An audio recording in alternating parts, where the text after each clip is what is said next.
Il y a eu des gens qui ont entendu le message concernant Israël. J'ignore comment ils ont été enseignés, mais ce message a été mal compris. Certains ont pensé que, et ont même dit que, ils étaient en tant que chrétiens dans l'hérésie et qui se sont maintenant faits juifs.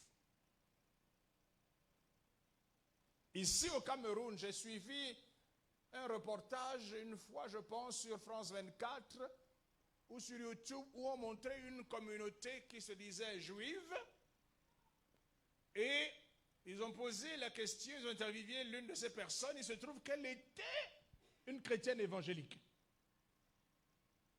et qui a abandonné sa foi pour devenir un judaïsant. Non, notre travail est d'amener les juifs judaïsants, les juifs orthodoxes qui ne connaissent pas Jésus à venir à Jésus.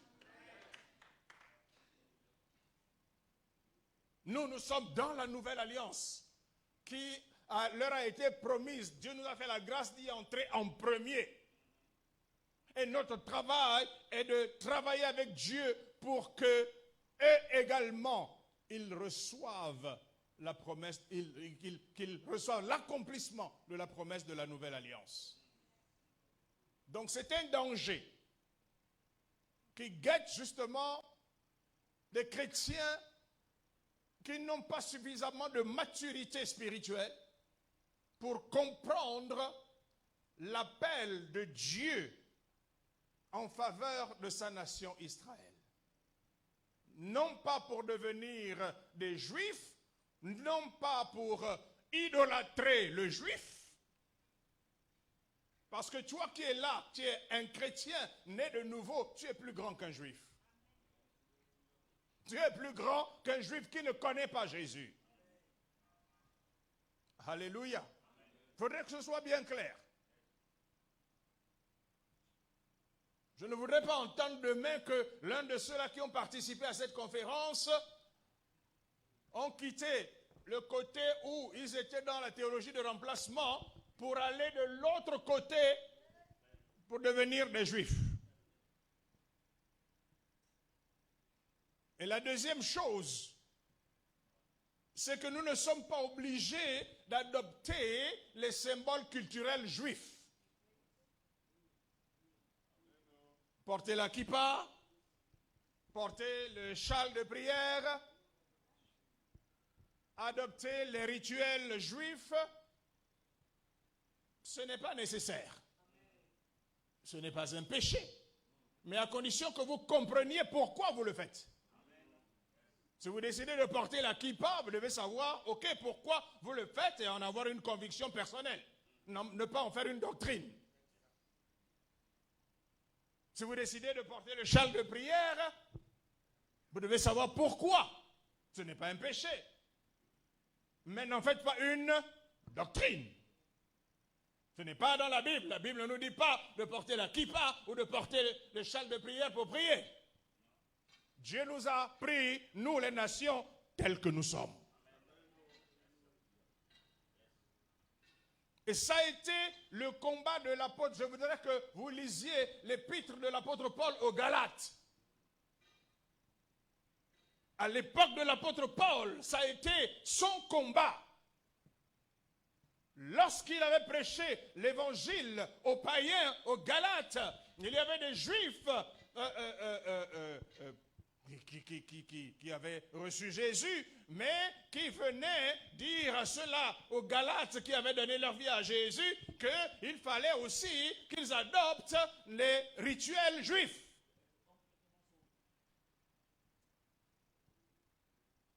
Et l'apôtre Paul se mettait en colère contre cela. Il dit, si vous voulez obéir à certains éléments de la loi, alors il faut obéir à toute la loi. Oh, Jésus-Christ vous a sorti de la loi. Alléluia. La troisième chose, et je termine par là, vous êtes des leaders. Et vous êtes ici pour transmettre ce message. Mais je voudrais vous donner un conseil en toute humilité. Avant de commencer vous-même à enseigner votre peuple sur Israël, approfondissez d'abord vous-même la connaissance. Pour ne pas dire des choses erronées ou approximatives.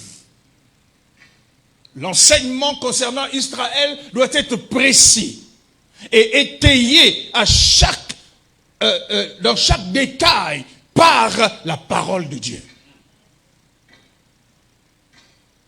Ça prend quelque temps pour pouvoir s'affermir dans ce message. Il faut étudier. Et il faut lire. Chercher tous les ouvrages qui ont été écrits et qui parlent des différents aspects du mystère d'Israël et de l'appel de Dieu. Ne vous précipitez pas, sinon vous allez créer des sectes. Vous allez créer des sectes. Alléluia. Je vais essayer avec l'apôtre Julius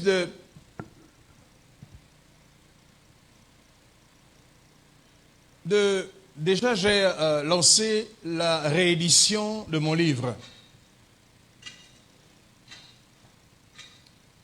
Dès que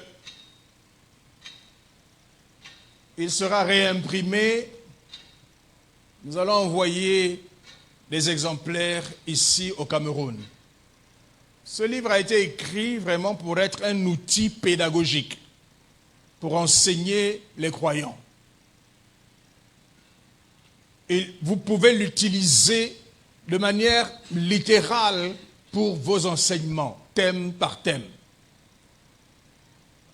Je regrette simplement que, à cette conférence, nous n'ayons pas pu la voir. Il m'en restait une dizaine à Libreville. Je n'ai pu en amener qu'un parce que je n'avais droit qu'à un seul bagage de 23 kilos et je n'avais plus la possibilité d'apporter les 10 exemplaires. Mais ce que je vais également faire, c'est, dans ce livre, vous avez toute une bibliographie qui vous permet de développer votre connaissance dans la lecture d'autres ouvrages qui traitent de ce thème. Il y a davantage d'ouvrages en anglais, par les Américains notamment, qu'en français, malheureusement. Et c'est la raison pour laquelle j'ai été amené à faire ce livre-là pour les francophones. Mais les anglophones aussi en demandent. On me demande de le traduire en anglais. Bon, c'est autre chose, je n'ai pas le temps. Ce que je vais pouvoir faire aussi, c'est peut-être rédiger une bibliographie à votre intention, pour vous permettre de pouvoir rechercher et acheter des ouvrages qui vous permettent vraiment de développer la connaissance dans ce domaine-là. Alléluia. C'est absolument important ce que je vous dis. Parce que ce mystère, s'il n'est pas maîtrisé, s'il n'est pas bien enseigné, vous allez créer des sectes. C'est-à-dire des gens qui vont mal comprendre le but de ce message et commencer à renier Christ. Ce n'est pas le but. C'est vraiment pas le but. Nous sommes des adorateurs de Jésus-Christ et nous comprenons que le peuple d'Israël est le peuple de Jésus, à qui la nouvelle alliance a été promise, mais qui pour l'instant n'a pas cru en leur Messie, parce que Dieu lui-même les a aveuglés, les a rendus sourds. Ils sont devenus ennemis de l'Évangile à cause de nous, les païens. Et notre responsabilité, ayant reçu leur bénédiction spirituelle, est de travailler à ce que eux, ils rentrent également dans leurs promesses prophétiques, dans le salut, la délivrance et tout un tas de promesses qui sont liées à leur épanouissement sur la terre. Parce que lorsque Jésus reviendra, il régnera sur Israël, d'abord à Jérusalem, et il régnera sur toutes les nations comme le roi des rois et le seigneur des seigneurs. Et la Bible dit que nous, son église, son épouse, nous régnerons avec lui. Alléluia. Je ne sais pas concrètement comment ça va se passer, parce que nous aurons en même temps nos demeures, n'est-ce pas, dans les cieux. Mais en même temps, nous reviendrons avec lui et nous régnerons avec lui. Nous serons dans le corps de gloire qui n'obéit ni au temps ni à l'espace. Nous verrons ensemble ce jour-là comment ça va se passer, si nous y sommes. C'est pour ça que nous devons travailler d'arrache-pied, alléluia, pour faire partie du voyage. Le voyage qui vient. Vous savez, lorsque j'étais jeune enfant, je ne pense pas que j'avais 5 ans ou 6 ans. C'est pour ça que lorsque l'apôtre Ako, celui qui a prêché hier, lorsqu'il a parlé de l'appel et qu'il a dit, en fait, il a dit qu'en réalité, nous ne sommes pas appelés parce que nous sommes nés, mais nous avons été appelés avant d'être nés. Et là, je me suis souvenu, longtemps avant que je ne rencontre le Seigneur Jésus, quand j'étais encore enfant, j'ai fait un rêve étrange que j'ai seulement compris bien plus tard. À l'âge de, quand j'ai reçu le Seigneur, je pense que j'avais plus de 35 ans. Dans mon rêve, j'ai vu un navire, un paquebot. Vous connaissez les paquebots? Je ne sais pas s'il y en a encore aujourd'hui. C'est des grands bateaux de luxe dans les années 50-60 qui transportaient les passagers avec première classe, deuxième classe, etc. Quand j'étais enfant, j'ai eu à voyager avec ce paquebot, avec mes parents. Paquebot Mermoz, paquebot Foucault. Et j'ai vu un paquebot tout blanc qui passait dans les nuages. Et en tant qu'enfant, je m'étais posé la question, mais comment un paquebot peut naviguer dans les nuages?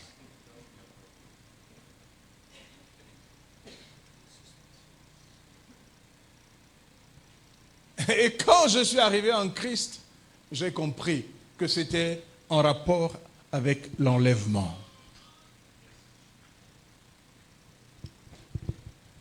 Le départ des croyants. J'espère que je ne vous choque pas. Mais j'ai besoin d'éclairer ces choses. Au Gabon, par exemple, j'ai entendu parler d'un frère croyant né de nouveau. Je pense même qu'il était dans le ministère. Et je ne sais pas comment il a appris et entendu le message concernant Israël. Et il est devenu totalement, comment on l'appelle? Les gens qui renoncent à la foi, les apostat. Il est complètement devenu apostat, considérant que la foi chrétienne, que la nôtre était une hérésie. Il est rentré maintenant dans une espèce de judaïsme.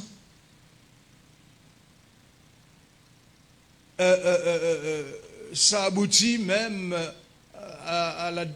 au brisement de son mariage. Sa femme, je ne sais pas ce qui s'est passé, a dû quitter la maison. Ils étaient à Port-Gentil et se retrouver à Libreville avec les enfants. Je connais l'histoire parce qu'elle est venue un moment dans notre église. Voilà le genre de choses que nous voulons éviter. Nous voulons éviter cela. Quand vous enseignerez ces choses, soyez précis, soyez scripturaires. N'inventez rien. Si vous n'êtes pas sûr d'une information, il vaut mieux ne pas en parler. Je reste personnellement à votre disposition pour toute question que vous voudriez bien approfondir par le peu que je puisse connaître. Apôtre Julius, il vous donnera mon numéro de WhatsApp si vous voulez. Si vous avez une question quelconque, envoyez-moi un WhatsApp et je tâcherai de vous répondre et de vous donner des éléments, peut-être en plus des documents pour vous aider. Amen. Gloire à Dieu. Vous savez, nous sommes dans un temps où la séduction est grande. Quand le Saint-Esprit est en train de faire un travail qui concerne le plan de Dieu, l'autre là, son travail, c'est d'essayer de détruire. C'est d'essayer de détourner en poussant juste un petit quelque chose, en exagérant peut-être un tout petit peu un aspect de la doctrine. Et puis vous sortez. Vous savez, Satan n'a pas dit grand-chose à Ève, hein, qui nous a tous emmenés dans le péché. Il n'a pas dit grand-chose.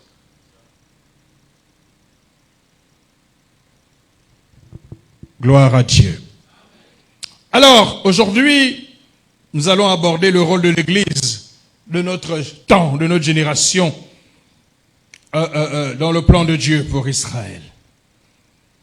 Pour commencer, j'aimerais encore préciser la différence, ce qu'est l'Église et ce qu'est Israël. Et d'emblée vous dire, et je pense que depuis que nous avons commencé, vous le savez, l'Église n'est pas Israël.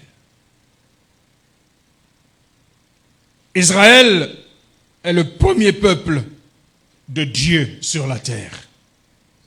C'est, nous l'avons déjà dit, la descendance d'Abraham selon la chair.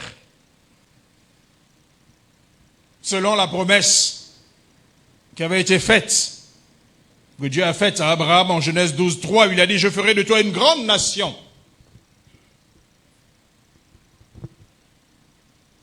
Israël est l'héritage de Dieu parmi les nations, selon Ésaïe 19, verset 25.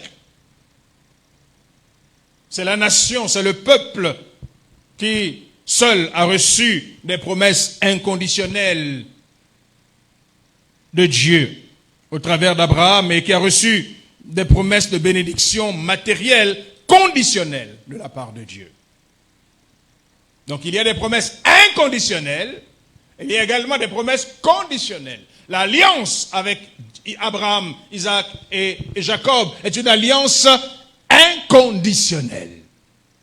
Maintenant, les promesses de bénédiction d'Israël que Dieu a faites avec le peuple au Sinaï sont issues, ce sont les promesses de bénédiction conditionnelles. Le Seigneur a dit, si tu obéis, là où il y a si, il y a une condition.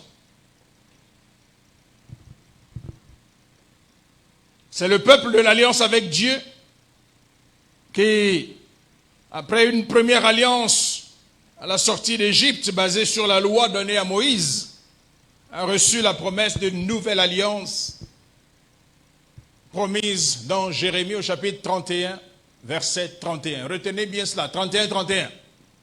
Jérémie 31-31. C'est l'annonce par Dieu à Israël d'une nouvelle alliance. Dans l'histoire du plan de rédemption du monde que le Créateur a mis en œuvre, Israël est chronologiquement le peuple premier-né de Dieu. Jusqu'à ce que l'Église arrive, il n'y avait aucun autre peuple. C'est l'homme nouveau. La Bible dit que des deux, il en a fait un, en brisant le mur d'inimitié.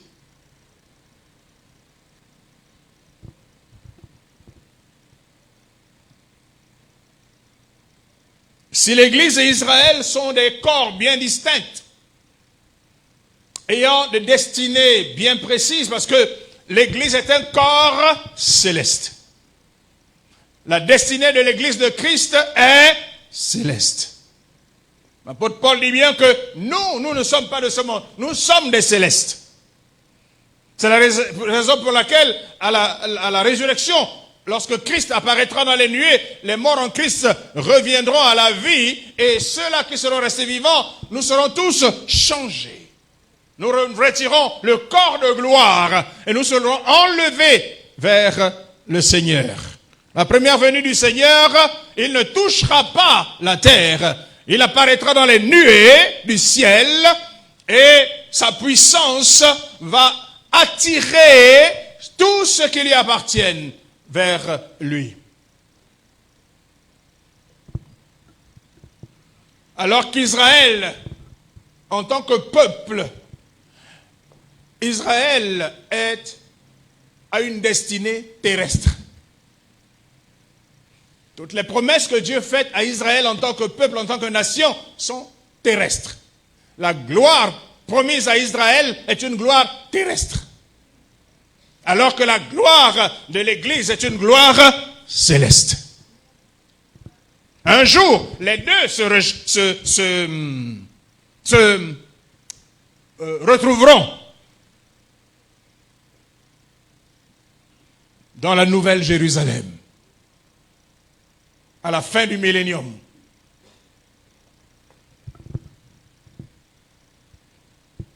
Israël et l'Église, néanmoins, participent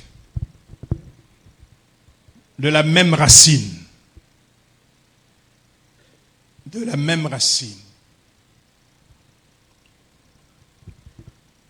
Le deuxième point important que nous devons comprendre aujourd'hui, c'est que, bibliquement, il y a un lien entre l'Église et Israël. Elles ont des destinées différentes, mais il y a un lien commun. Lisons Romains au chapitre 11, verset 17.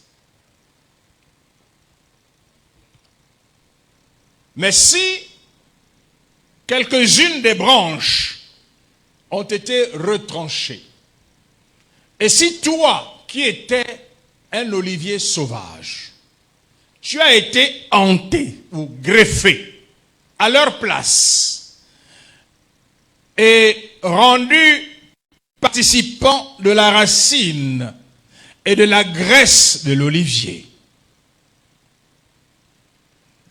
Dans la traduction King James 2009, le même passage est rendu comme ceci, si on le traduit en français.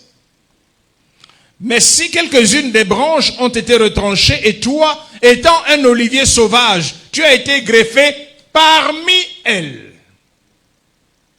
Non pas à leur place, mais parmi elles.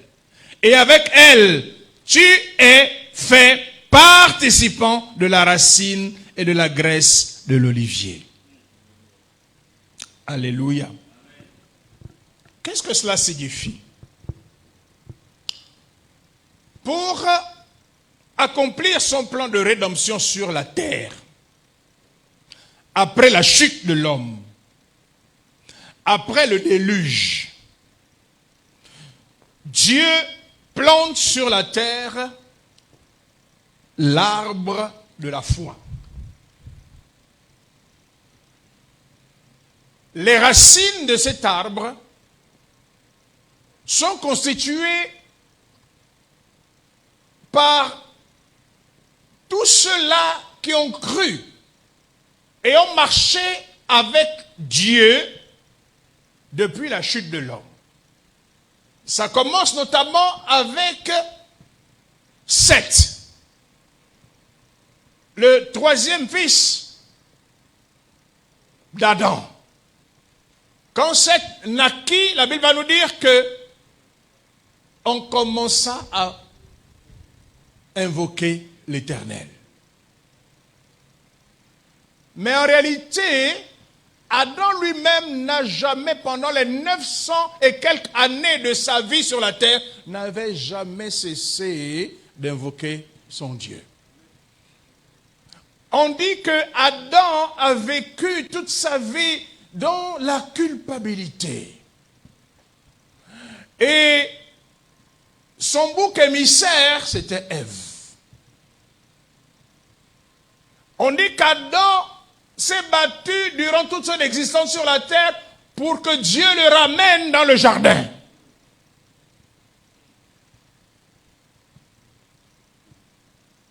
Et en fait, Ève a souffert. Hein?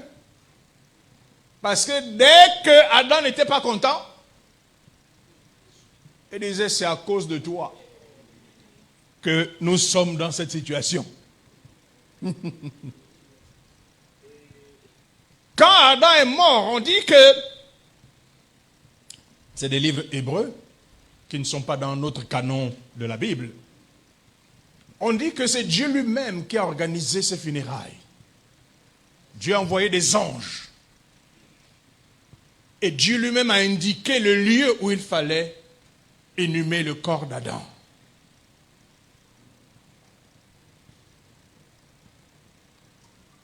Mais la première fois qu'on nous dit que l'homme a invoqué l'Éternel, c'est avec Seth.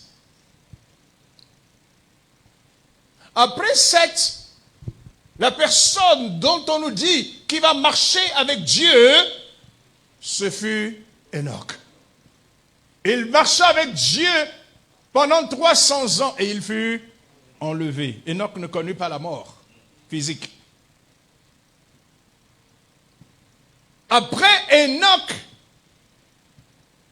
lorsque la méchanceté des hommes avait atteint une telle ampleur que Dieu avait résolu de détruire la terre par le déluge, il avait trouvé un seul homme juste, c'était Noé. Et Noé fut sauvé, lui et toute sa famille.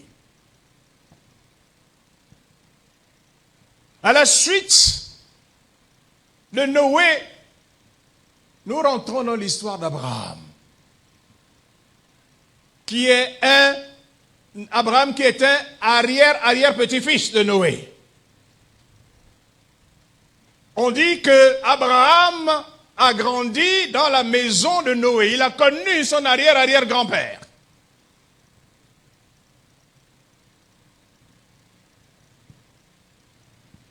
Et Abraham a été appelé d'une terre païenne pour être l'instrument de Dieu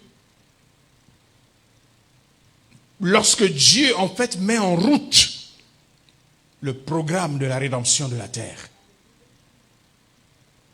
Donc, Dieu plante un arbre sur la terre qui est un arbre de la foi en Dieu. Tous ceux-là qui ont marché avec Dieu dans la foi étaient ceux-là qui étaient sur cet arbre. Et le peuple juif qui s'est multiplié en Égypte et avec lequel Dieu fait alliance se retrouve naturellement sur l'arbre de la foi en Dieu parce que c'était le peuple de Dieu. Alléluia. Et puis, lorsque vient le temps de l'accomplissement ultime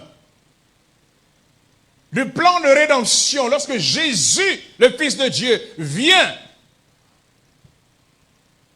pour expier le péché de l'humanité par sa mort sur la croix, le système change. Désormais, ceux qui doivent demeurer sur l'arbre de la foi en Dieu, ou ceux-là qui vont être plantés sur l'arbre de la foi en Dieu doivent être uniquement ceux-là qui ont cru.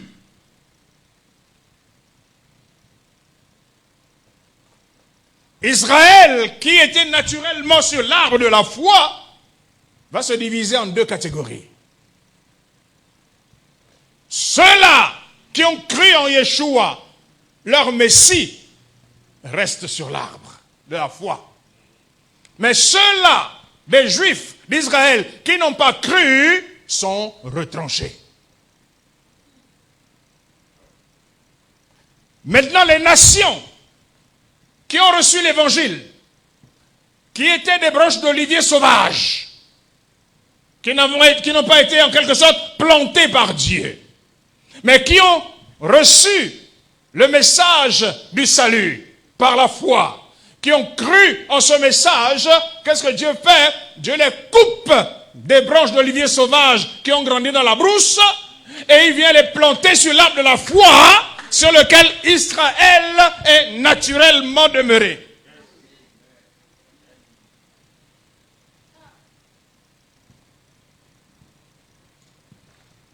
C'est pourquoi l'apôtre Paul nous parle de cette image de l'olivier. Romains 11, versets 17 à 24. Mais si quelques-uns des branches, il est en train de parler d'Israël, si quelques-unes des branches ont été retranchées, et toi, un olivier sauvage, tu as été greffé parmi elles, parmi celles qui sont restées sur l'arbre, donc qui ont cru, les Juifs qui ont cru en Jésus. Et avec elles, donc avec ces branches naturelles qui sont restées sur leur propre arbre, tu es fait participant de la racine et de la graisse de l'olivier. Ne te vante pas aux dépens des branches.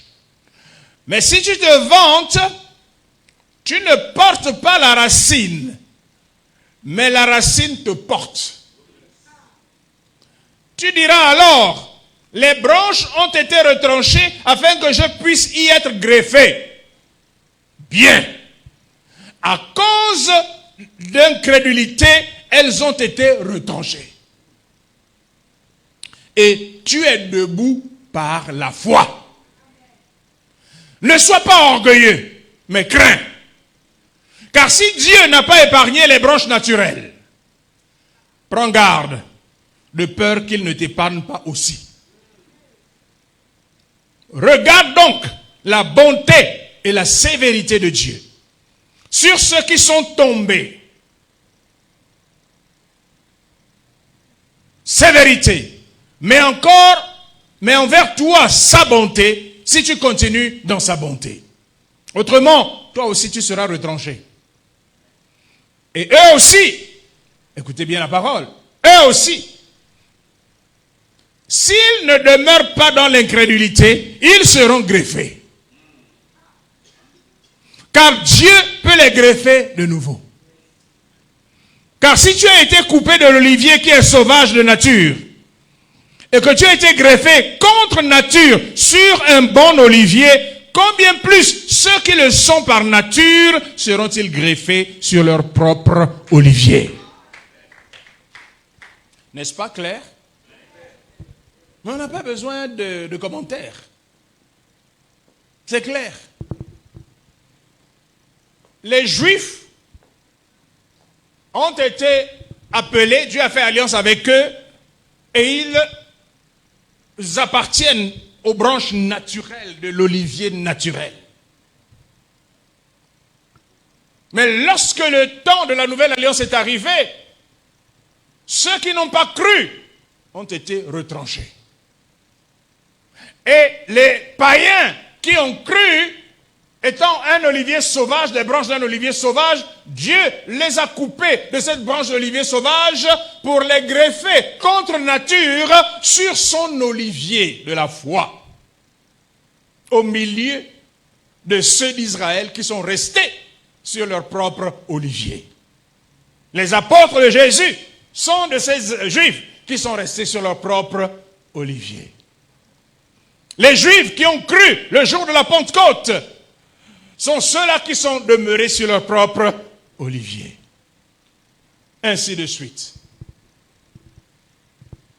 Donc le salut des païens que nous sommes est réalisé à partir d'une greffe,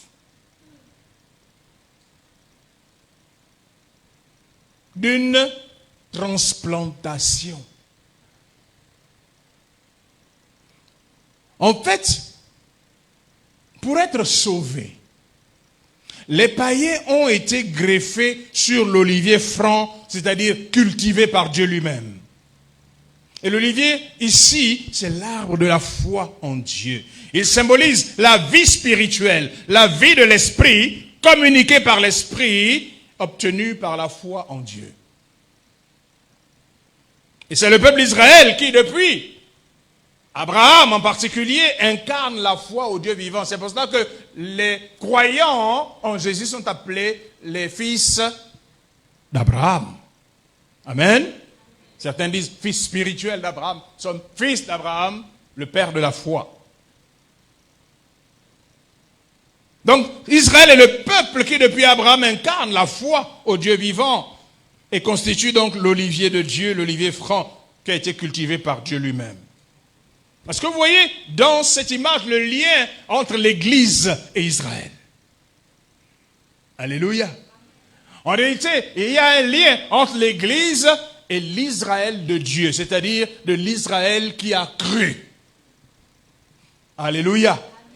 De l'Israël qui, étant dans l'alliance avec Dieu, selon la loi, lorsque la nouvelle alliance est venue, et l'exigence du salut par la foi, une alliance par la foi est venue, il y a une partie d'Israël, une partie des Juifs qui a suivi Jésus. Alléluia.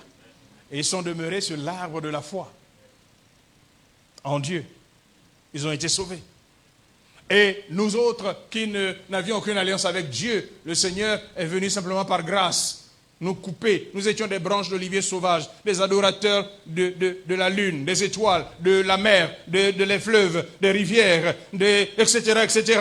Il y avait des autels dans chacune de nos maisons où nous faisons des libations à Satan. Quand nous avons écouté la bonne nouvelle, nous avons seulement dit, oui, Jésus, tu es le Fils de Dieu. Et c'est toi que nous suivons. Quand nous avons fait ça, un ange est seulement venu vers l'olivier sauvage dans la brousse. Il nous a coupés. Et il nous a amenés sur l'olivier franc, qui est l'olivier d'Israël. Et nous avons été plantés au milieu de tous ceux-là qui ont une alliance avec Dieu.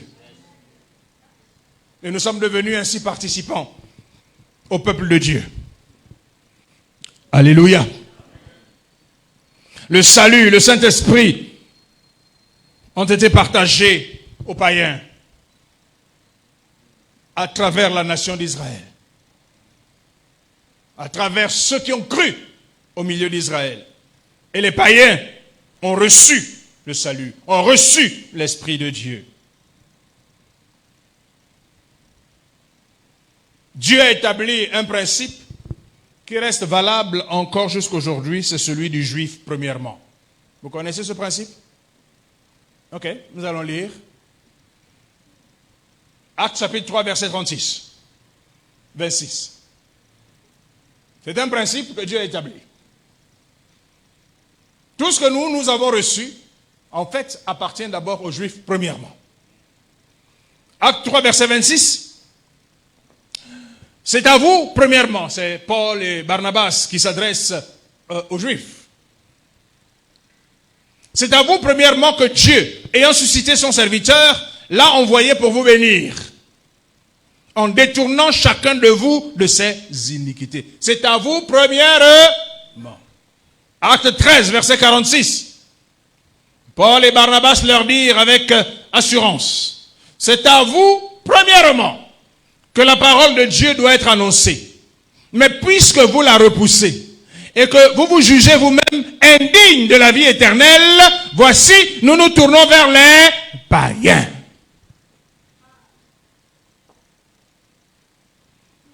Vous savez, il y a une chose étrange, parce que quand l'apôtre Paul a été appelé, qu'est-ce que Dieu lui dit? Il a été appelé pour aller évangéliser les païens, les nations. Mais partout où l'apôtre Paul allait, le premier endroit où il allait, c'était dans les synagogues.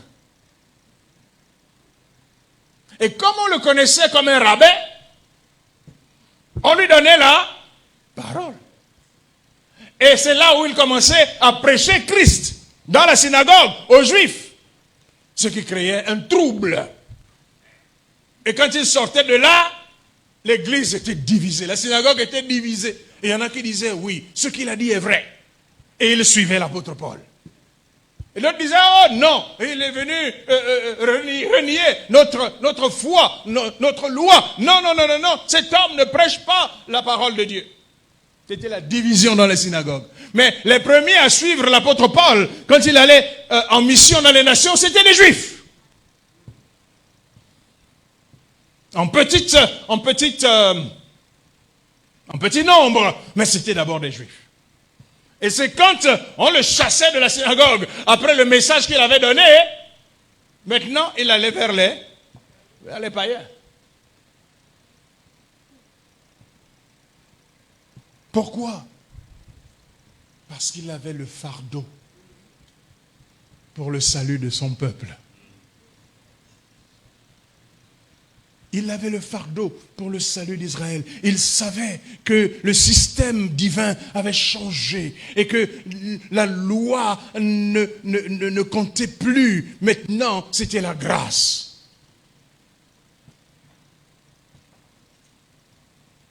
C'était le fardeau qu'il avait. Vous pouvez lire cela dans Romains chapitre 9. Romains 1, verset 16. Je vous donne tous ces passages parce que vous êtes des leaders. C'est des passages sur lesquels vous pouvez vous appuyer pour enseigner votre peuple. Alléluia.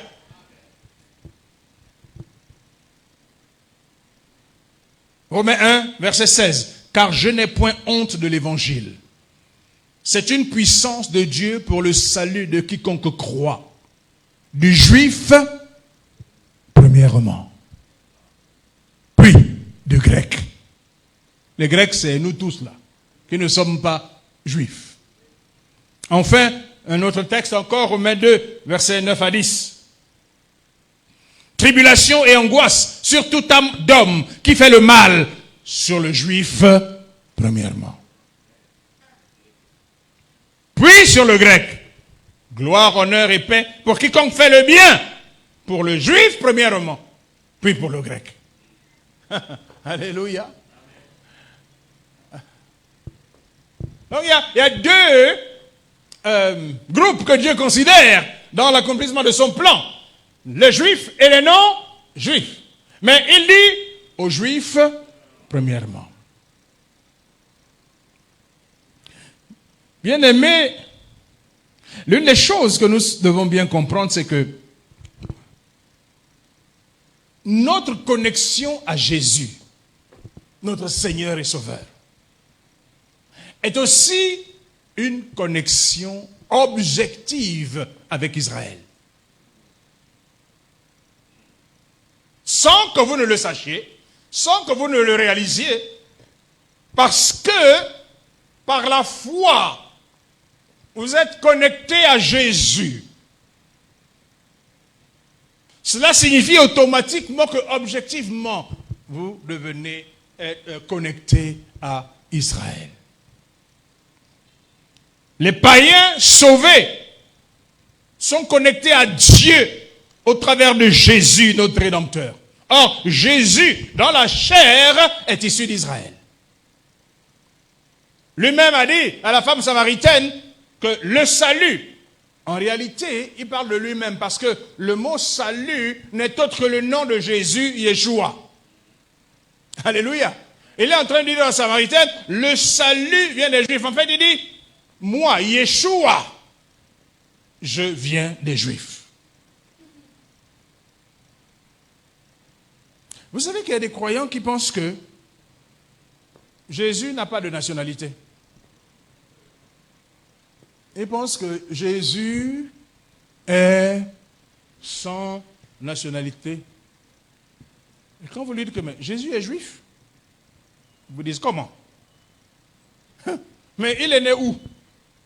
En tant qu'homme. Il est né en Israël, en Juda, à Bethléem. Il est né d'une mère juive. Son père adoptif, Joseph, était juif. Dans le ciel, il porte un nom juif. Il est le lion de la tribu de Juda. Juda n'est pas une tribu du Cameroun. Juda n'est pas une tribu de la France. Alléluia.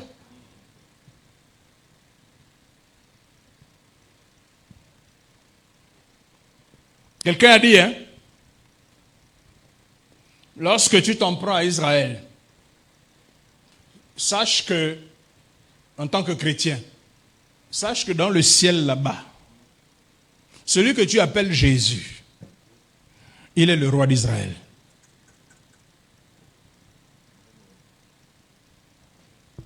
Le peuple là, vous savez, un jour, c'était dans les années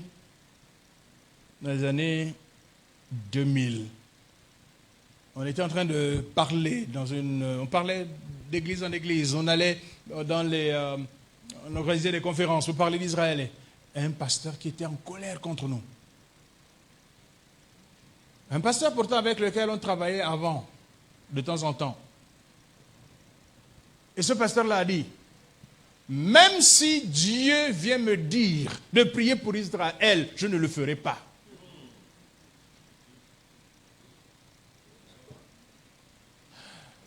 Bien-aimé, depuis cette période-là, je n'ai plus jamais revu ce pasteur. J'ignore s'il existe, il est encore vivant sur cette terre. Je ne l'ai plus, même pas entendu parler de lui.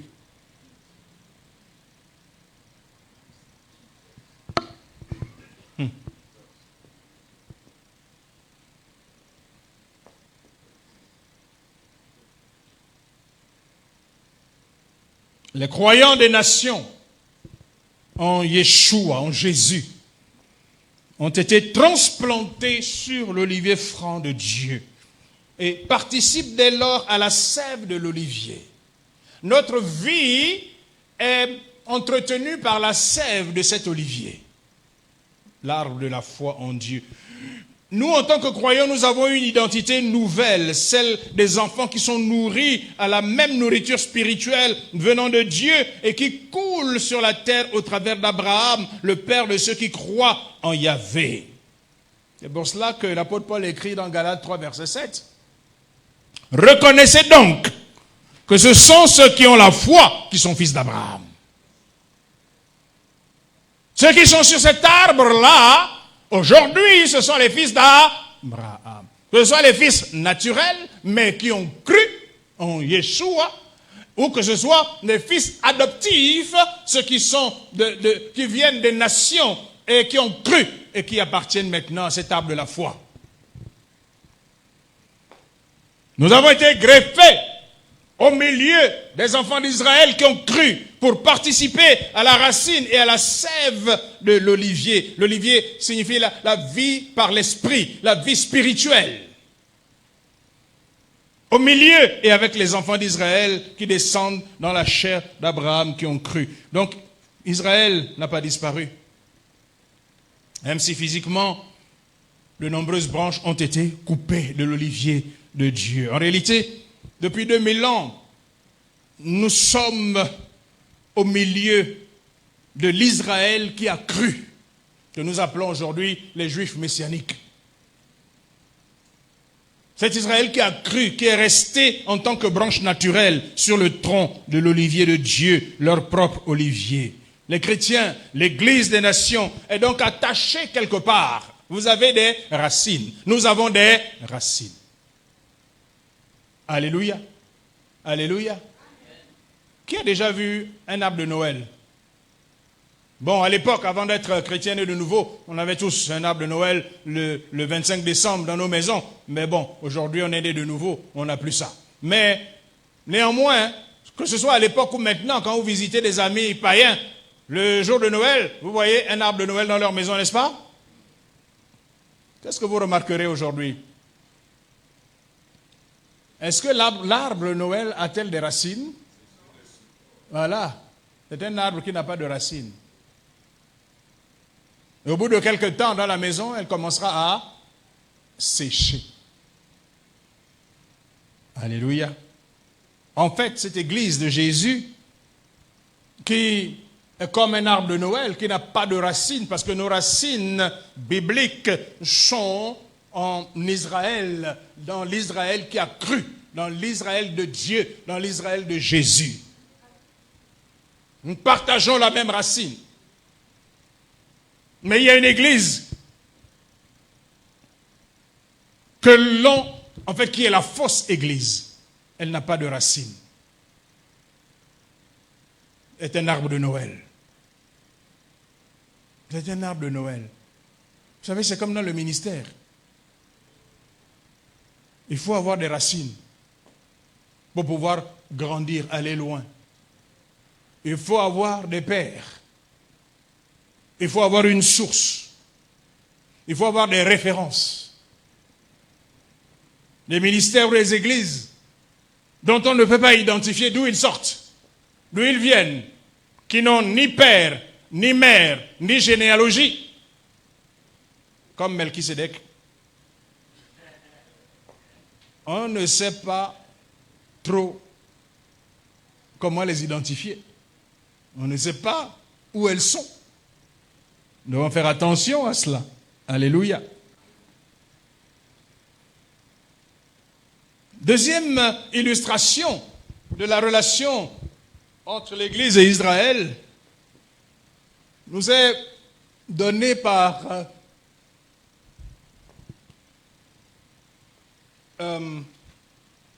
Éphraïm. Éphraïm, l'un des fils de Jacob, qui va constituer l'une des 12 tribus d'Israël. Éphraïm, en réalité, comme nous allons le voir, est un type. Un type. En théologie, on nous apprend la typologie. Un type de l'Église des nations. Éphraïm est un type de l'Église des nations, introduit dans l'héritage d'Israël. Vous savez par quoi? Ok, on va le voir. En fait, le même acte, la même chose qui nous a introduit, nous, dans l'héritage spirituel d'Israël.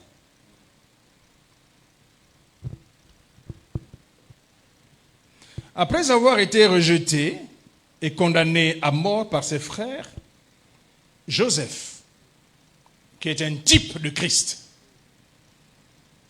va se retrouver en Égypte. Je vais vite parce que vous connaissez l'histoire. Vous êtes des hommes de Dieu. Donc il va se retrouver en Égypte. Donc un adorateur du Dieu vivant va se retrouver au milieu des idolâtres. Et en Égypte, Joseph va avoir des enfants avec la fille d'un prêtre égyptien. Autrement dit, avec une païenne. L'aîné de ces deux enfants est Manassé et le cadet est Éphraïm. Voyez-vous, Joseph, rejeté par ses frères et condamné par ses frères, est l'image de Christ, rejeté par Israël et qui sera prêché par les gentils qui le reçoivent. Et c'est cela ce qu'avait dit l'apôtre Paul et Barnabas aux Juifs qui avaient rejeté l'évangile lorsqu'il leur a dit en Actes 13, 46 que nous avons lu tout à l'heure. Paul et Barnabas leur dirent avec assurance, c'est à vous premièrement que la parole de Dieu devait être annoncée, mais puisque vous la repoussez et que vous vous jugez vous-même indigne de la vie éternelle, voici nous nous tournons vers les païens. Les frères de Joseph l'ont rejeté, les Égyptiens l'ont accueilli. Jésus va vers les nations, il se choisit une épouse d'entre les nations. Nous, Église des nations, nous sommes l'épouse que Jésus, rejeté par ses frères, par Israël, nous sommes l'épouse que Jésus s'est choisie d'entre les nations.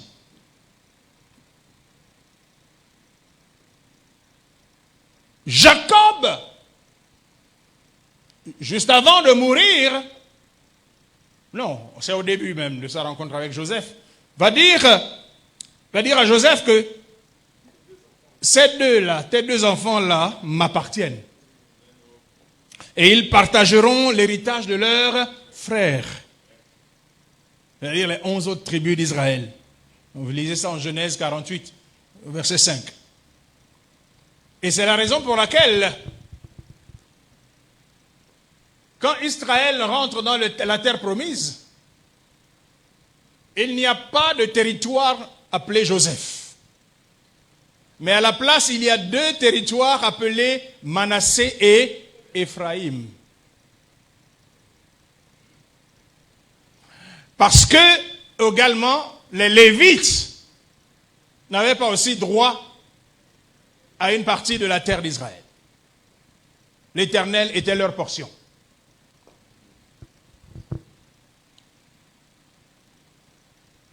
C'est pourquoi Manassé et Éphraïm sont appelés de leur nom dans l'héritage des 12 tribus à Canaan en lieu et place de Joseph. Cependant, il fallait que les principes soient respectés.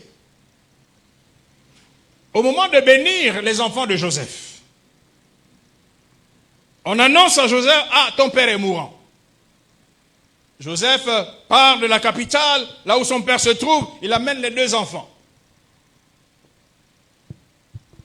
Et il se présente devant son père, qui s'assied sur le lit. Et Joseph sait que son père doit bénir ses enfants. Mais et de manière consciente, Joseph pense que c'est l'aîné, Manassé, qui doit recevoir la bénédiction principale. Donc, il met Manassé à sa gauche, c'est-à-dire à la droite de Jacob, pour que la main droite de Jacob se pose sur lui. Et il met Éphraïm à sa droite, pour que lorsque Joseph va les bénir, ce soit la main gauche. Mais lorsque Jacob peut bénir les enfants, Jacob croise la main. Il met la main droite sur le petit frère, Éphraïm. Et il met la main gauche sur Manassé. Joseph dit, oh père, non. Manassé est l'aîné. Jacob lui dit, mon fils, je le sais. Ce signe, qu'est-ce que cela signifie? C'est la croix. Au travers de la croix de Jésus, Éphraïm a été le premier à rentrer dans l'héritage d'Israël. Le frère cadet a rentré dans l'héritage d'Israël. Et il y a un texte très important qui nous montre vraiment, c'est extraordinaire. Ouvrons la Bible dans le livre de Jérémie, au chapitre, je pense, 31. Jérémie au chapitre 31.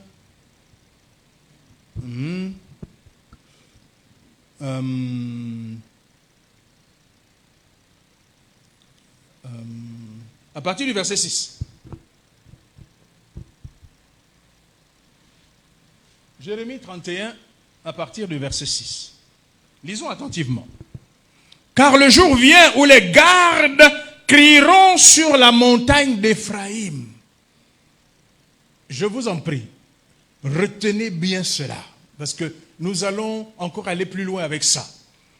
Car le jour vient où les gardes crieront sur la montagne d'Éphraïm. Levez-vous, montons à Sion vers l'Éternel notre Dieu. Car ainsi parle l'Éternel, poussez des cris de joie sur Jacob. Éclatez d'allégresse à la tête des nations. Élevez vos voix, chantez des louanges et dites, Éternel, délivre ton peuple, le reste d'Israël.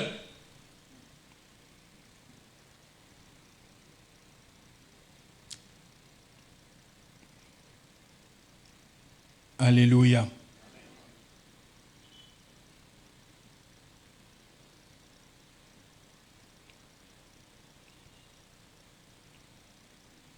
Le jour vient où les gardes crieront sur la montagne d'Éphraïm. Verset 7, il dit, éclatez d'allégresse à la tête des nations. Donc, ici, le message s'adresse aux nations.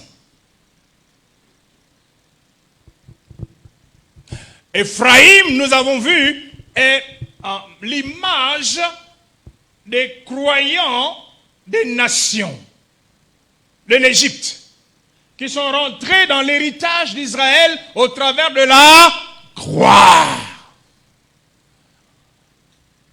Éphraïm est un type de l'église des nations, sauvé par la croix de Jésus. Et sauvé par la croix de Jésus veut dire que nous avons été greffés sur l'olivier franc d'Israël. Cela veut dire que nous héritons aussi des promesses de Dieu pour Israël. Cela veut dire que nous partageons toutes les bénédictions spirituelles d'Israël.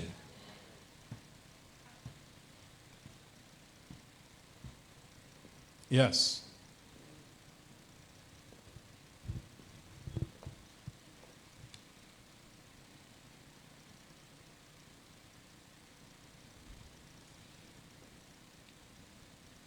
C'est au travers de la bénédiction liée à la croix que les enfants de la femme des nations vont entrer dans l'héritage de Jacob, devenu Israël.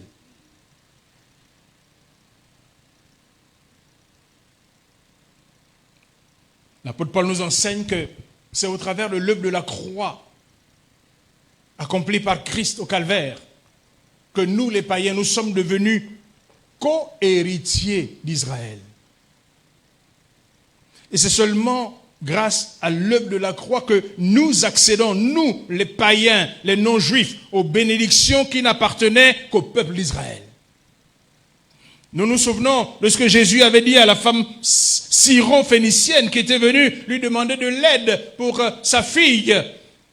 Vous lisez cela dans Matthieu 15, versets 22 à 28, où cette femme vient voir Jésus et lui dit, aie pitié de moi Seigneur, fils de David. Elle connaissait Jésus comme le fils de David. Elle était pourtant étrangère, syro-phénicienne. Elle dit, ma fille est cruellement tourmentée par le démon. La Bible dit que Jésus ne lui répond pas un mot. Et ses disciples s'approchent et dire à cette femme avec insistance, dire à Jésus avec insistance, renvoie-la, car elle crie derrière nous. Alors Jésus dit à la femme, je n'ai été envoyé qu'aux brebis perdues de la maison d'Israël. Mais elle vint se prosterner devant lui, disant, Seigneur, secours-moi. Il répondit, il n'est pas bien de prendre le pain des enfants et de le donner aux petits chiens. C'est Jésus qui parle. Il s'adresse à cette femme qui n'est pas juive. Jésus lui dit, il n'est pas bon de prendre la nourriture des enfants pour le donner aux petits chiens. Écoutez la réponse de cette femme.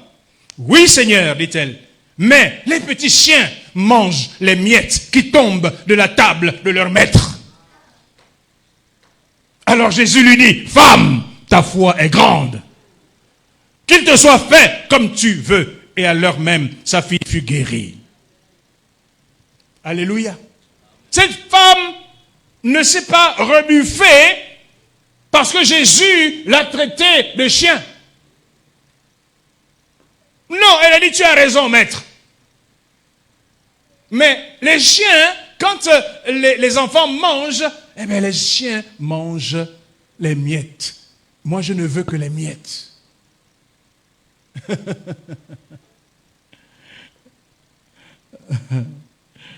Alléluia. Même si c'est les miettes, nous sommes rentrés dans l'héritage d'Israël. Alléluia. Peu importe si c'est les miettes. Non, mais nous sommes rentrés. C'est tout ce qui compte. Et nous, une fois que nous sommes rentrés, nous partageons tout. Nous asseyons à la même table.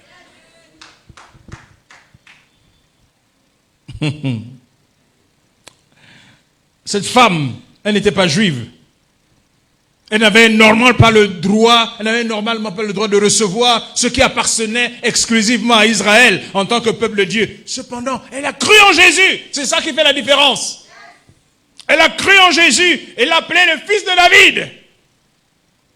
Et à cause de sa foi, elle va obtenir sa part de ce qui n'appartenait qu'à Israël. La foi, ceux qui retournent dans la loi, là, vous n'aurez rien. C'est seulement par la foi.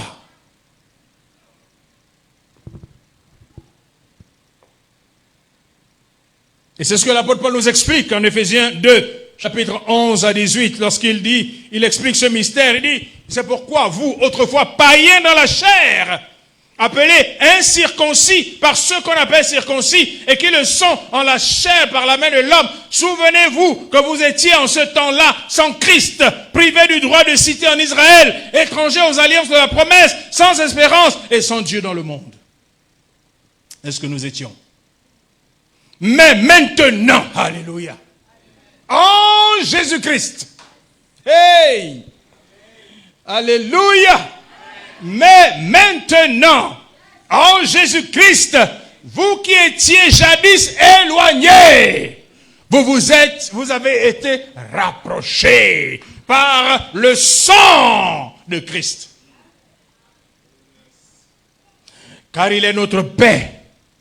Lui qui des deux, les Juifs et les nations, n'en a fait qu'un. Et qui a renversé le mur de séparation, l'inimitié, ayant anéanti par sa chair la loi des ordonnances dans ses prescriptions, afin de créer en lui-même avec les deux un seul homme nouveau, en établissant la paix et en détruisant par elle l'inimitié. Oh, il est venu annoncer la paix à vous qui étiez loin, et la paix à ceux qui étaient près.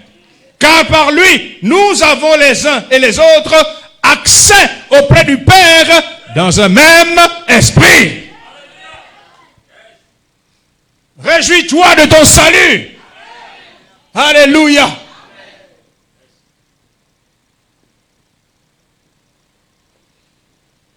Donc c'est Ephraïm qui reçoit la bénédiction de l'aîné. Jacob, en croisant les bras, pose la main droite sur Ephraïm et la gauche sur Manassé.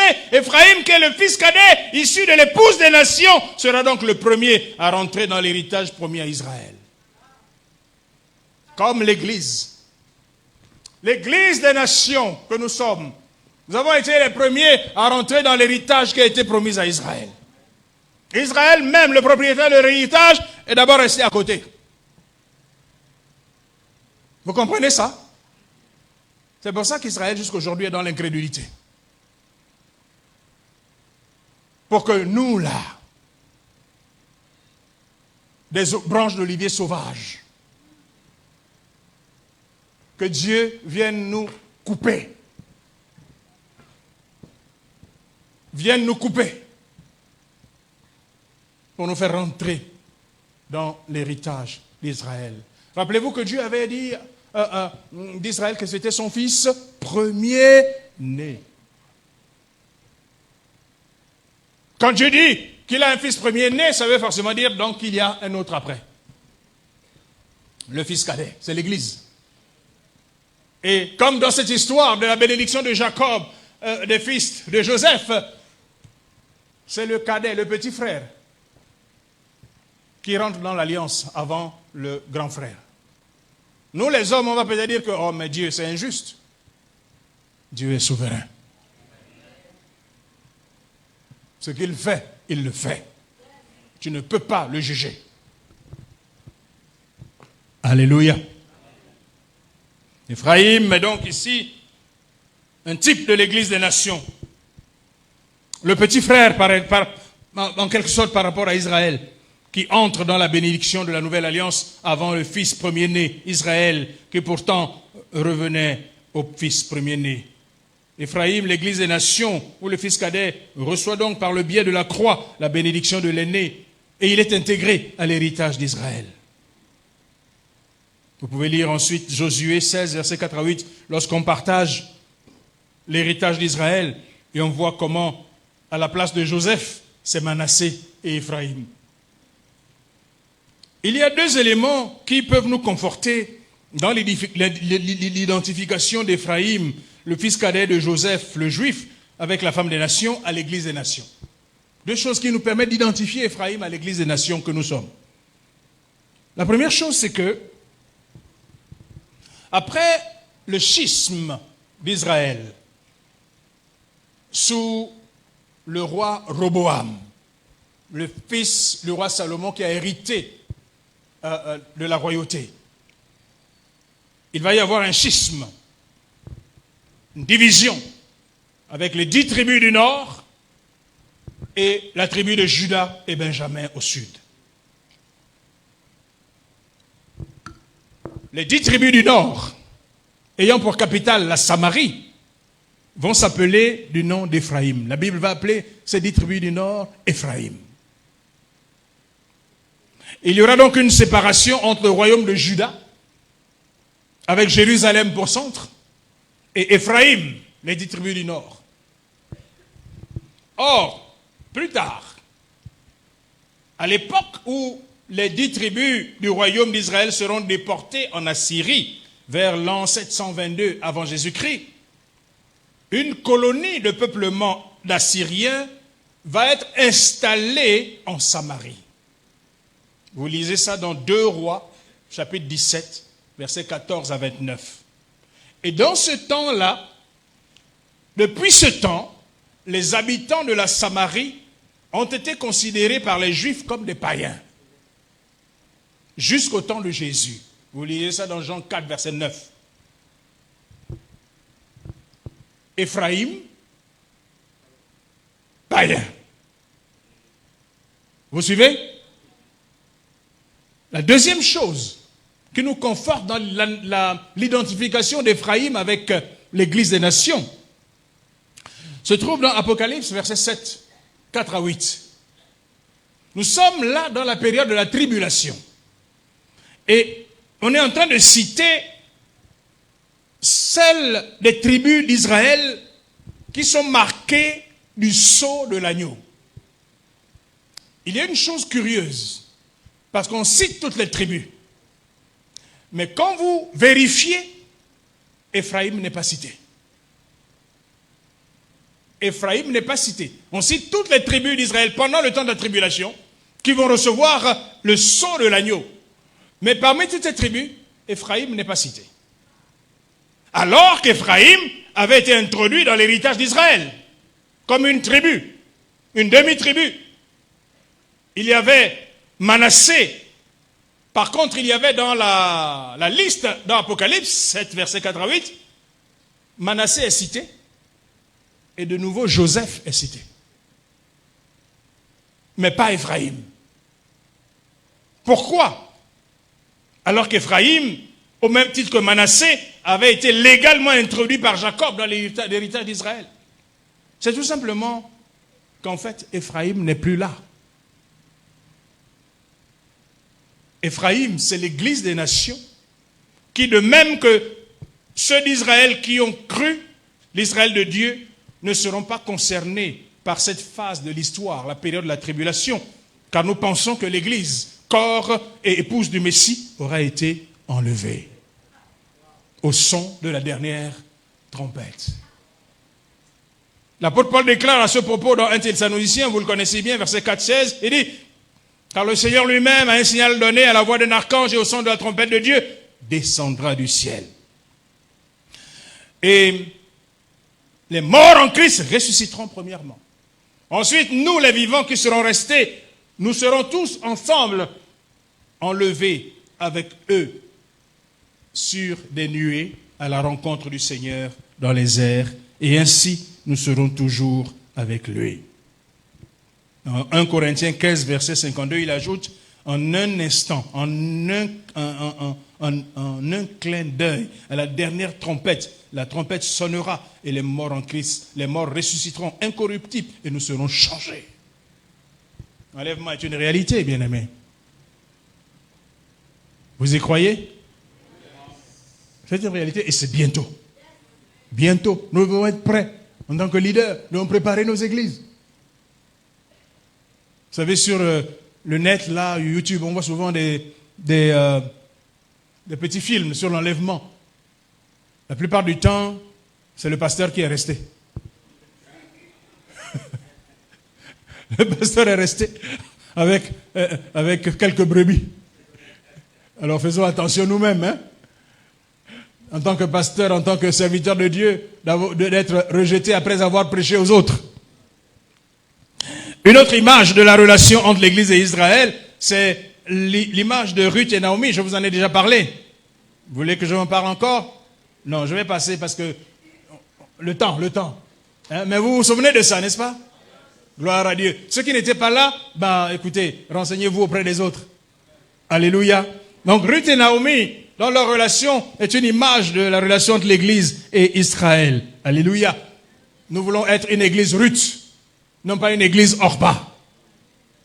Une Église qui s'occupe d'Israël.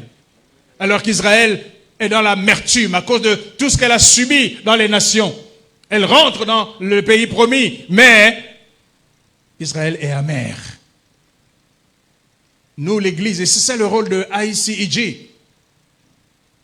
C'est ça le rôle de ICG. L'ICG, Ambassade chrétienne internationale de Jérusalem, a été installée en Jérusalem après 1973, lorsqu'après la guerre de Kippour et la défaite des armées arabes qui ont attaqué Israël, tous les Arabes ont coupé les relations diplomatiques, en fait, les pays du monde entier ont coupé les relations diplomatiques avec Israël. Ceux qui avaient leur ambassade à Jérusalem ont retiré leur ambassade de Jérusalem.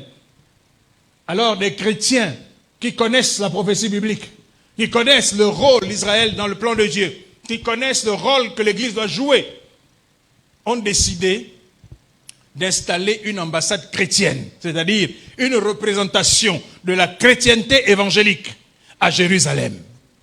Pour dire aux Juifs, vous n'êtes pas seuls. Nous, les chrétiens du monde entier, qui croyons en Jésus, qui croyons dans les promesses prophétiques de Dieu pour vous, nous sommes là avec vous pour vous soutenir. Vous êtes le peuple de Jésus et nous ne pouvons pas vous abandonner. Alléluia. C'est comme ça que ICEG est né. Ambassade chrétienne internationale de Jérusalem. Ça a été en fait pratiquement la première organisation chrétienne d'envergure à s'installer à Jérusalem pour le compte de la chrétienté. Aujourd'hui, les plus grands amis d'Israël, ce sont les chrétiens. Et eux-mêmes, jusqu'au gouvernement d'Israël, ils le savent. Alléluia.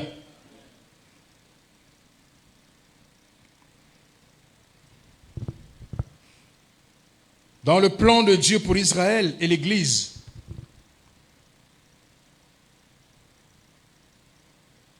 Israël n'a jamais cessé d'être en bénédiction pour l'Église, même dans son état d'abaissement. Premièrement, c'est par Israël, c'est-à-dire des Juifs, les apôtres, que les nations ont reçu l'Évangile. Et donc, ont reçu la connaissance du Dieu d'Israël. Ce sont des Juifs qui sont allés dans les nations. Rappelez-vous cette parole de cet homme politique de Malte, quand Paul parlait, qui disait, oh, mais c'est 12 qui ont bouleversé le monde. 12, il n'était que 12. Mais ils ont réussi à évangéliser tout le bassin méditerranéen. La Turquie, aujourd'hui, qui devient un pays totalement islamique, avec Erdogan, depuis qu'Erdogan est venu au pouvoir, était un pays chrétien. Les 7 églises de l'Apocalypse se trouvent sur l'actuel territoire de la Turquie. Smyrne, l'église de Smyrne, de Philadelphie, de Laodicée, de toutes les 7 églises sont sur le territoire de la Turquie actuelle. Et ça, c'était le travail des apôtres juifs. Israël a en quelque sorte partagé avec nous ces bénédictions. L'apôtre Paul déclare que nous avons, en tant que païens, eu part à leur bénédiction spirituelle dans Romains 15, verset 27. Et en Romains 11, verset 11 à 12, il dit, mais leur chute a été la richesse du monde et leur défaite, la richesse des païens. Et en Romains 11, 15, il dit, leur mise à l'écart a été la réconciliation du monde. Les bénédictions spirituelles dans l'Église des nations au cours des 2000 ans d'histoire de l'Église sont en relation directe avec Israël. Aujourd'hui, je vais vous apprendre quelque chose que vous ignorez peut-être. Du 3e au 15e siècle, après Jésus-Christ,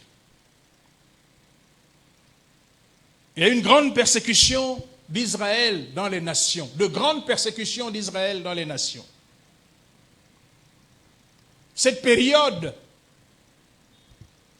comme une conséquence pour l'Église, a été ce qu'on a appelé l'âge des ténèbres de l'Église. Au XVe siècle, une grande persécution a eu lieu en Espagne et au Portugal, où on a chassé les Juifs. Et cette persécution s'est traduite sur le plan spirituel par le retour des Juifs à la Torah, à leur Bible, pour chercher Dieu. Un regain de spiritualité. Il y a eu une conséquence pour l'Église. Au XVIe siècle, l'Église redécouvre la Bible. L'Église redécouvre le principe du salut par la foi. Vous connaissez l'histoire du moine Luther. Pour ceux qui ne connaissent pas, cherchez. Donc, le retour d'Israël à la spiritualité dans la souffrance, où Israël retourne à Dieu, cherche Dieu, se traduit pour l'Église des nations par un réveil. Ce réveil, c'est que jusque-là, on croyait qu'on était sauvé par les œuvres. L'Église catholique avait enseigné qu'il suffisait de donner un peu d'argent et puis tu recevais un certificat qui disait que tu étais sauvé, tu pouvais aller au ciel. Les indulgences. Vous avez fait l'histoire de l'Église? Alléluia. Qui a étudié l'histoire de l'Église? Il faut étudier. Allez dans les écoles bibliques, les écoles de théologie, étudier. Alléluia. Le Saint-Esprit seul ne suffit pas. Le Saint-Esprit prend ce qu'il y a dedans pour te rappeler. Si tu n'as rien dedans, le Saint-Esprit ne peut rien faire pour toi. Alléluia.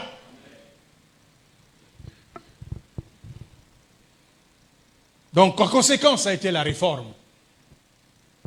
Avec la scission au sein de l'Église catholique qui a donné l'Église protestante. Les réformés. À la fin du 19e siècle, se tenait à Bâle, en Suisse, le premier congrès juif mondial qui allait rassembler les représentants des juifs du monde entier, de la diaspora. Les juifs se redécouvrent en tant que nation. Nous sommes à la fin du 19e siècle. Les juifs se redécouvrent en tant que nation, même s'ils n'ont pas encore de terre. Et cela a une conséquence pour l'Église. Au début du XXe siècle, l'Église redécouvre le baptême du Saint-Esprit. Son identité. C'est un réveil qui part de Los Angeles, Azusa Street, qui a donné naissance plus tard au mouvement pentecôtiste et aux assemblées de Dieu. Mais ce réveil, dans le même moment, ne s'est pas produit qu'aux États-Unis. En Russie, en même temps, il y avait un réveil. Si vous lisez le livre « Les hommes les plus heureux de la terre », écrit par celui qui a créé le mouvement des hommes d'affaires du plein évangile.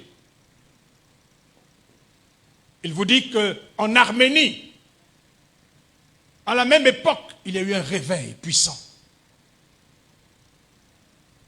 Ce que Dieu fait pour avancer dans son plan pour Israël se répercute automatiquement sur l'Église de Jésus. En 1948, Israël reprend possession de sa terre. La conséquence immédiate, c'est que l'Église retrouve le don de la guérison physique avec la naissance du mouvement charismatique qui va s'étendre sur tout le monde entier. La restauration physique d'Israël dans son pays après 2000 ans de dispersion va constituer un événement des plus significatifs pour l'Église et le monde. Elle annonce l'approche de la fin des temps, la fin du temps de la dispensation de l'Église. Le figuier a commencé à refleurir. La génération dont il est question en Matthieu 24, 32 à 34, est celle qui est née avec le figuier. Quand le Seigneur Jésus dit, cette génération ne passera pas. Il ne parlait pas de la génération de son temps. Il parlait de la génération dans le futur qui sera témoin du relèvement du figuier.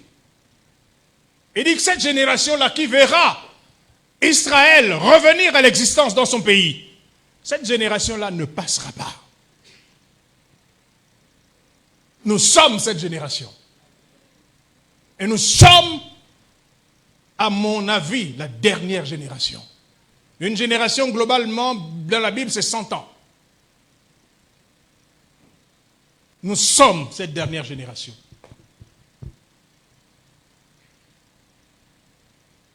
L'Église du XXIe siècle doit prendre en compte cet accomplissement. C'est le temps pour l'Église de regarder à ce que Dieu fait pour Israël, pour comprendre les temps actuels. C'est un signe des temps. En 1967, Israël reprend la souveraineté sur sa terre. Après une guerre, la guerre des 6 jours.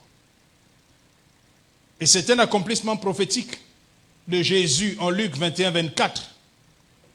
Pour l'Église, cet événement annonce l'approche de la fin du temps des nations. Et donc, l'accélération du retour des Juifs sur leur terre et à Dieu. Il y a 2 choses, 2 prophéties qui doivent encore s'accomplir. C'est le retour des Juifs à leur terre et deuxièmement, le retour des Juifs à leur Dieu. Alléluia. C'est aussi le signe que Dieu a de nouveau commencé à s'occuper maintenant d'Israël selon Osée 6, verset 2. Mais aussi, encore plus des nations. Dans ces derniers jours, selon l'apôtre Paul qui déclare qu'il faut d'abord que la totalité des païens rentre. Alors tout Israël sera sauvé. Dans les années 90, on observe un retour massif des Juifs à Jésus. À partir des années 90, on observe un retour massif des Juifs à Jésus, des Juifs qui acceptent Jésus comme Seigneur et Sauveur. Jésus se révèle à eux. Même ceux qui étudient, vont dans les écoles rabbiniques pour étudier la loi, la Torah. Quand ils étudient la Torah, ils reçoivent la révélation de Jésus. La conséquence de ce retour massif des Juifs à Jésus dans l'Église, c'est l'entrée massive des païens dans le salut. Des pays comme la Chine, l'Indonésie, le monde islamique, il y a un réveil qui éclate malgré l'interdiction, la persécution contre les gens qui acceptent de suivre la foi chrétienne. C'est des pays où vous croirez que l'Église n'existe pas. L'Église existe. En Arabie Saoudite, l'Église existe. En Iran, l'Église existe. En Afghanistan, l'Église existe. Mais elle est cachée. Et Dieu travaille. Dieu accélère le salut des païens. Parce qu'il faut qu'il s'occupe d'Israël. Donc il accélère le salut des païens. Ces derniers temps, vous entendez parler des réveils sur les campus aux États-Unis. C'est un mouvement qui commence et qui va s'étendre à toutes les nations de la terre. Parce qu'il faut que tous ceux-là qui ne sont pas encore sauvés, mais dont le nom est écrit dans le livre de l'agneau, rentrent dans le royaume. C'est pour ça que la priorité de l'Église doit être de prêcher l'Évangile. Nous faisons trop de programmes pour nous réjouir de notre salut. Nous faisons trop de programmes pour danser, chanter. Mais non, la priorité, c'est prêcher l'Évangile. C'est aller dehors. En fait, on doit même passer moins de temps dans l'église. Il y a des dimanches où on doit fermer nos églises. Tout le monde dehors dans la rue, prêcher l'Évangile. Nous devons changer nos priorités. Dieu est pressé. Il est pressé. Parfois, quand nous sommes défaillants, Dieu envoie les anges pour opérer. On dit qu'il y a quelques années en Algérie, dans une ville, petite ville, moyenne, tous les habitants se sont réveillés le matin, ils ont fait le même rêve. Ils ont vu Jésus dans le rêve leur dire que c'était lui le Sauveur. C'était lui Jésus, leur Messie. Et le matin, quand ils se sont rendus compte qu'ils se racontaient le même rêve, tout le village a démissionné de l'islam. Ils ont suivi Jésus.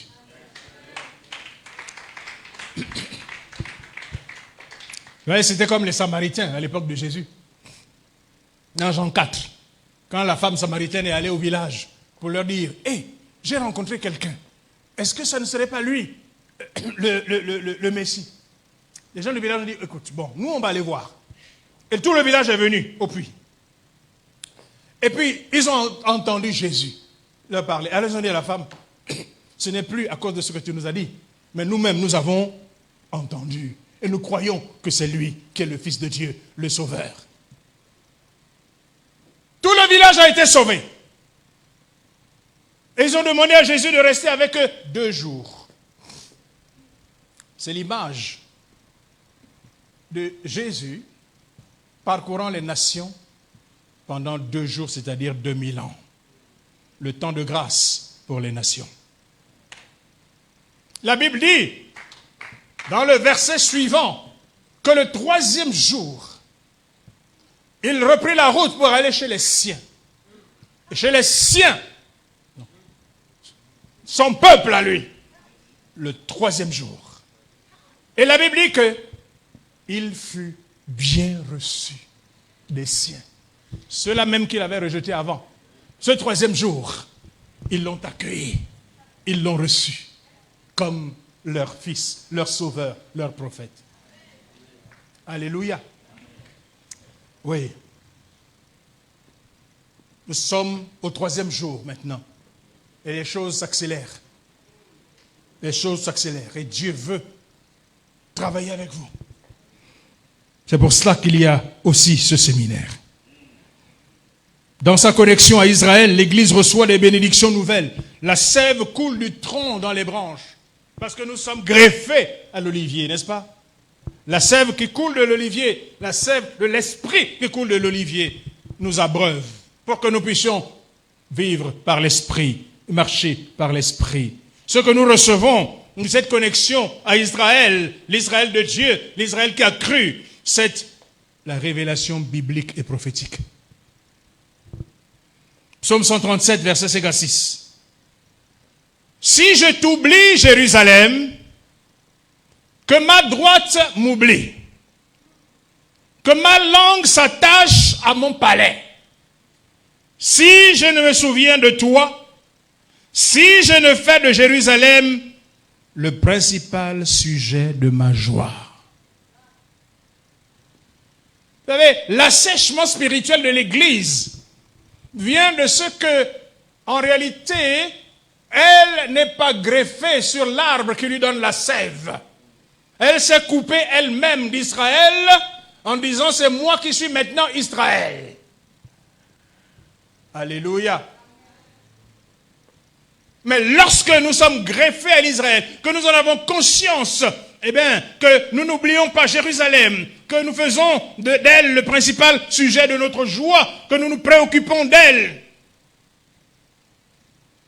alors La révélation coule. Ésaïe 2, verset 3. La loi sortira de Sion et la parole de Jérusalem. Selon Michée 4, verset 2. Bien-aimés, aujourd'hui, l'église de Jérusalem est redevenue une réalité. Et c'est une immense bénédiction pour les chrétiens de redécouvrir l'enseignement de la parole de Dieu, de la part des enfants d'Israël, revenus à leur Messie.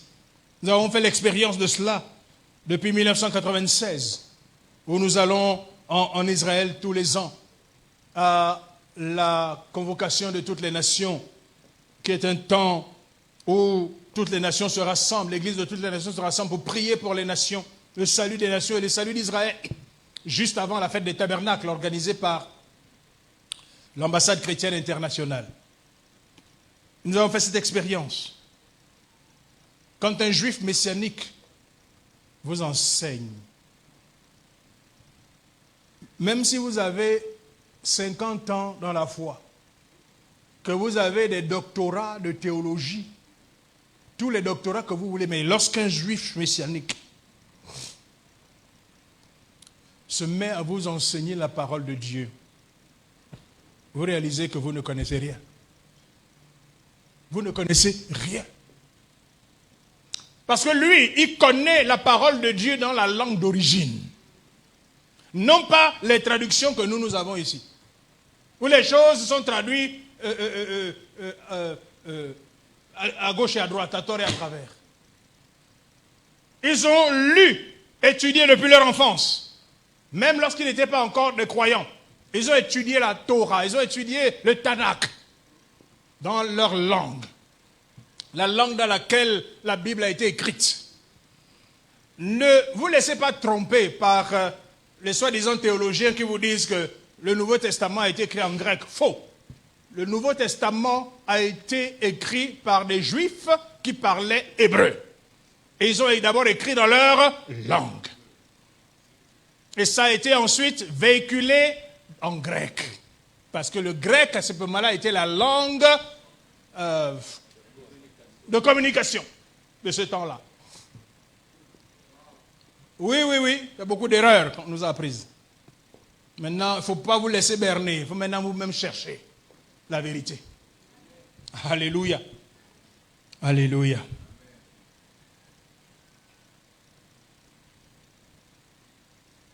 Les choses que je connais aujourd'hui, en grande partie, m'ont été apprises par des Juifs messianiques en Israël. Et à l'un d'entre eux en particulier, waouh, quelle révélation! Il s'appelle Reuven Berger et son frère Benjamin Berger sont pasteurs aujourd'hui de l'église de Christ of Church, quelque chose comme ça. Il se trouve à Jérusalem, à la porte de Jaffa, dans la vieille ville.